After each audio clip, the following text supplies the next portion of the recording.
the Powercolor RX 5700 ITX, the most unicorn card amongst unicorn cards, because nobody can get cards anymore.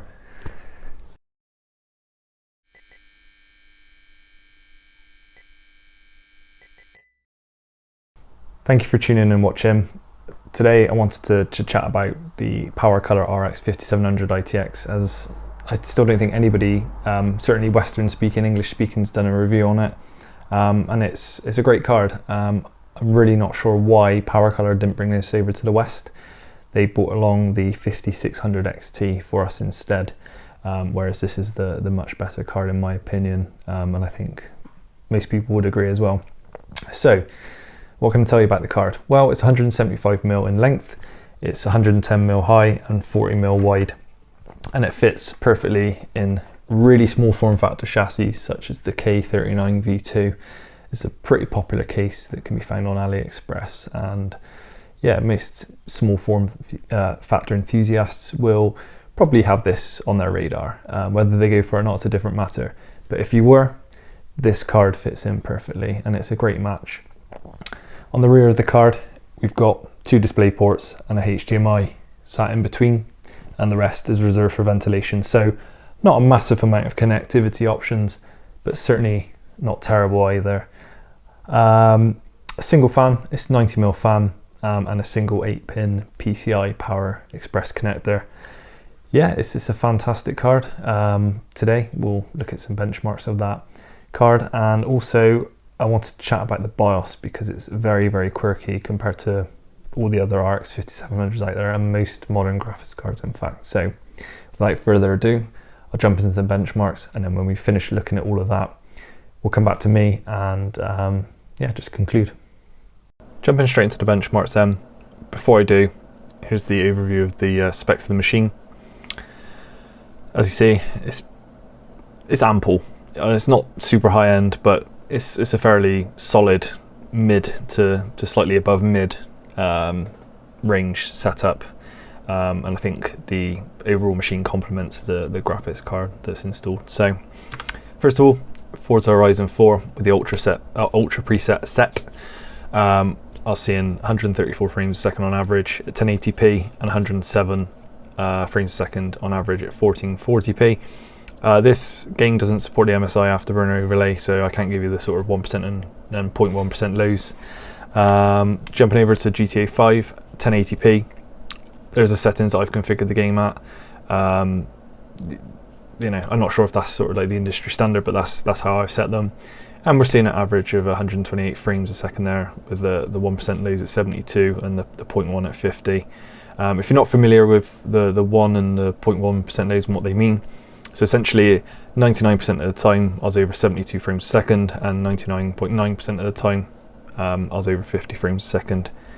Increasing the resolution to 1440p, we're seeing an average there of 107, with the 1 and 0.1 at 55 and 53 respectively. So very good performance as you'd expect. Onto Shadow of the Tomb Raider. It's DirectX 12 game. There's the settings that I've configured there. And on average at 1080p we're seeing 116 with a 1 and 0.1% low of 83 and 58 there respectively. Very solid performance. And if we up the resolution to 1440p, we can see we're getting an average of 72 and the 1% of 52 and the 0.1 of 34. So not too bad, certainly playable at 1440p. You may just need to turn some settings down or off, but on average it's very, very, very playable. Moving over to Death Stranding, again 1080p max settings, average 133 frames with 1% of 90 and a 0.1 of 67. So for this benchmark there's no inbuilt benchmark within the game, so this is the very beginning of the game, no spoilers. I went ahead and collected the packages that you need to collect, and then got over to the drop point at the very, very beginning of the game. So it's a few minutes long, and I certainly wasn't running all the way there. So that's the average I got for that part of the game. Pushing the resolution up to 1440p and trying to do the exact same route as I did before at 1080p. I saw an average of 116 frames with a 1% there of 83 and a 0.1 of 58, so certainly playable at 1440p. Very, very good result. And lastly, I tested Cyberpunk. It's pretty much the game that I own that stresses, you know, graphics cards and your whole system out to the max. And at 1080p with Digital Foundry's recommended settings, you can sort of look at their video and to see what those settings are. I saw an average of 63 frames a second with the 1% at 33 and a 0.1 at 23. It's not great. It's just the way the game is. It's very, very, very demanding. And I think a lot of the time I was probably CPU banged as well as being GPU banged, so not the most ideal way to play the game, to be honest with you. And if I'm being brutally honest, after putting sort of 60 odd hours into the game, it's not really worth it at all in my opinion. Pushing it up to 1440p though with this card and this system, I saw an average of 45 frames, the 1% there 32 and the 0.1 to 26, so very similar 1% and 0.1% lows there compared to 1080p, and the overall average is a little bit lower as you'd expect. So again, not ideal. Maybe push some settings down, or maybe just not play the game at all, to be honest with you, until they patch it. Emulation, just for the hell of it. I know obviously that this is usually highlights CPU bottlenecks rather than GPU bottlenecks, but if you're so inclined and you want to play some PlayStation 3 games on your RX 5700 ITX, you certainly can.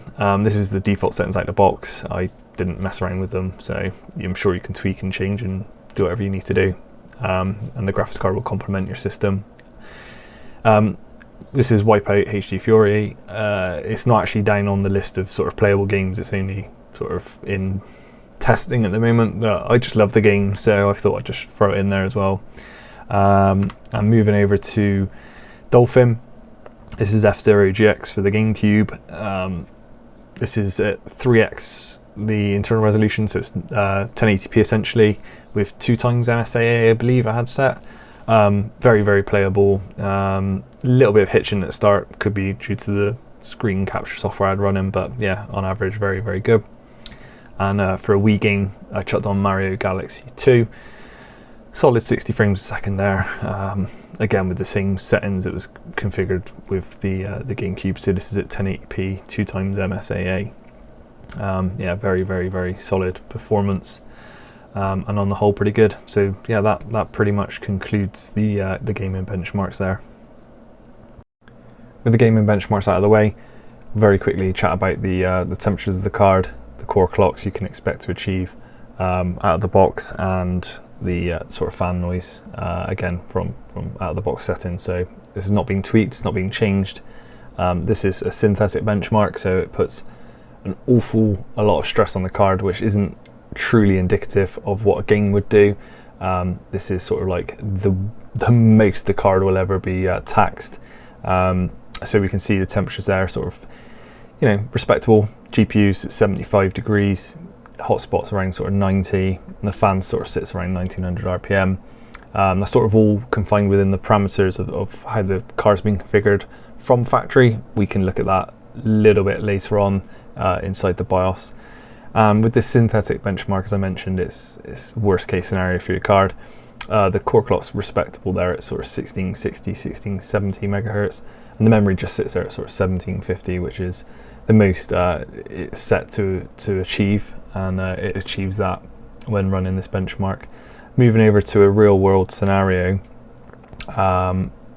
with Cyberpunk in this example, this is a more accurate representation of what you can expect to achieve with the card in terms of the core clock. So it sits just over 1700, so you're getting a little bit more performance out of the card when running a real world game.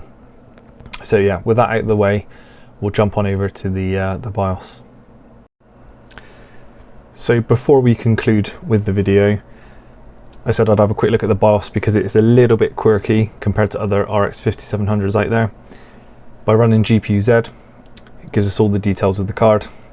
Everything's as you'd expect for sort of a reference RX 5700 if you'd like, except for one key thing, and it's this over here, UEFI. By default, Powercolor has shipped this card with a non-UEFI enabled BIOS on the graphics card itself, which is very, very odd. There was a debacle back in 2019 with the Radeon 7 cards, where they didn't ship with a UEFI enabled BIOS either, but AMD released a sort of like a one-click patch fix for those cards and sort of pushed out to their AIBs and obviously down to the consumers, which basically flashed the card with a UEFI enabled BIOS.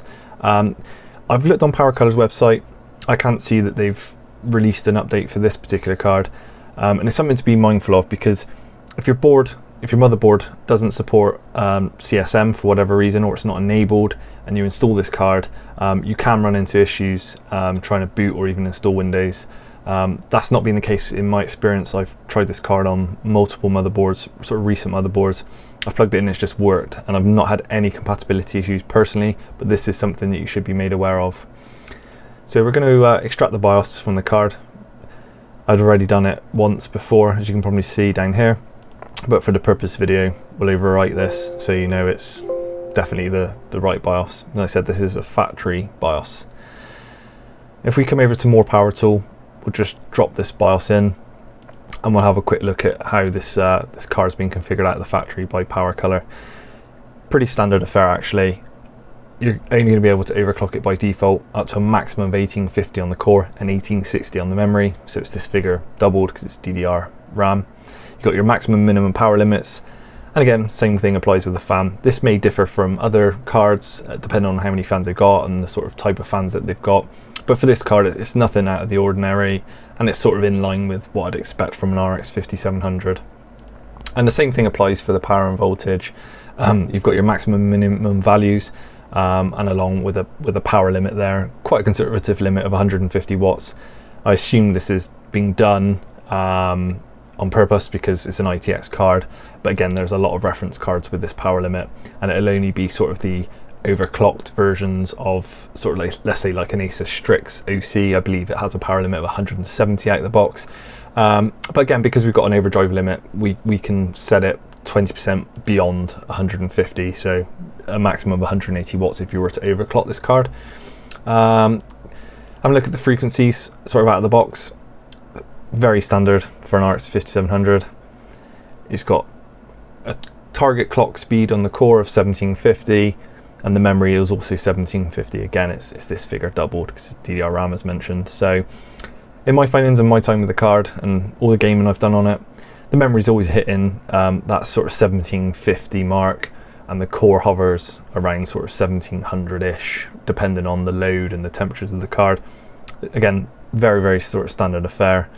And by default, this card has zero fan mode, so at 50 degrees centigrade and below, the fan's not rotating, it's ultra silent, and as the temperature climbs up and hits 60 degrees, the fan kicks in, and will obviously sort of start to cool your card down. So when it's idling, most of the time the fan's off, but if you're watching, you know, YouTube, the fan can sort of come in and out, and it's not annoying, not by any stretch of the imagination, but it's something to be aware of, that, you know, putting a little bit of load on the card can just introduce the fan coming in and then coming off, as it's obviously cooling it down quite a lot, and you're only putting like a minor workload on the card. So that's the only thing really I felt worth mentioning with the BIOS. What we'll do now is we'll jump over back to me and we'll conclude with my overall thoughts of the card. Thanks. So to conclude, imagine a world where this was actually available, or any graphics card was available, and you were after an ITX graphics card. I highly recommend this. It's a fantastic card. It performs just like any other RX 5700, but it's just in a much smaller form factor.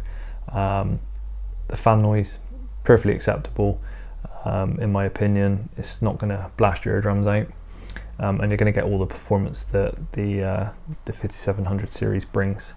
It's a real shame that they didn't bring this over to the West, and if anything, I want this video to sort of be a nudge to Powercolor, really. Please bring over your ITX variants over to the West.